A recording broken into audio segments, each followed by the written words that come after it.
Copa America 2024 এখন পর্যন্ত Argentina আছে দারুণ ছন্দে। বিপরীতে শক্তিশালী ব্রাজিল, একসময়ের ফিফা র্যাঙ্কিংয়ের শীর্ষতম দলটি, তাদের কোয়ার্টার ফাইনাল বা সেমিফাইনাল নিয়েই রয়েছে অনেক প্রশ্ন। ব্রাজিলকে আদৌ সেমিফাইনাল খেলতে পারবে? বিশেষ করে উরুগুয়ে, কলম্বিয়ায় এই সকল ম্যাচগুলি খেলতেই বেশি হিমশিম খাচ্ছে ব্রাজিল দলটি।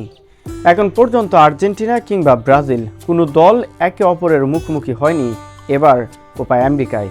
তবে একটা সম্ভাবনা রয়েছে, সেই সম্ভাবনাটি হচ্ছে ফাইনাল ম্যাচে গিয়ে। কেননা দু দল এখন পর্যন্ত যে গ্রুপগুলোতে অবস্থান করতেছে, সেই গ্রুপের বিবেচনায় ব্রাজিল কিংবা আর্জেন্টিনা কেউ কারো মুখোমুখি হবে বলে মনে হচ্ছে না, বা সমীকরণে একদম সেটাই মিলছে না ফাইনাল ম্যাচটির আগে।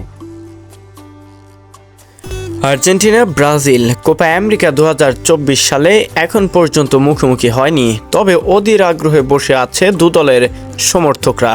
ফাইনাল ম্যাচে গিয়ে হলেও একবার দেখা মিলুক দুই চিরপ্রতিদ্বন্দ্বী আর্জেন্টিনা কিংবা ব্রাজিলের।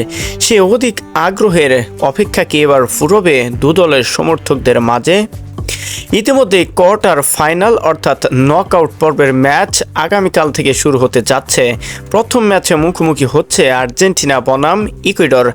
এ ম্যাচটি থেকে যে কোনো একটি দল লড়াই করবে সেমিফাইনালে। বিপরীতে আরেকটি দল অংশগ্রহণ করবে কানাডা এবং বলিভিয়া।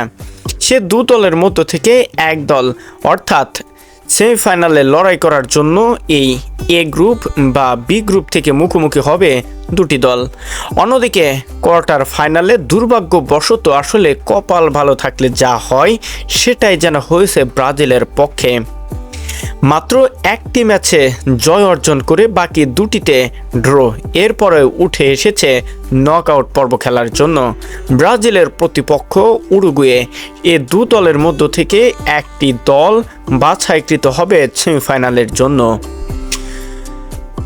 সেমিফাইনালে মুখোমুখি হয়ে যদি উত্তীর্ণ হতে পারে, তাহলে ফাইনালে গিয়ে দেখা মিলতে পারে আর্জেন্টিনা এবং ব্রাজিলের। সে অধীর আগ্রহের অপেক্ষার অবসান হতে যাচ্ছে আগামীকালকার থেকেই।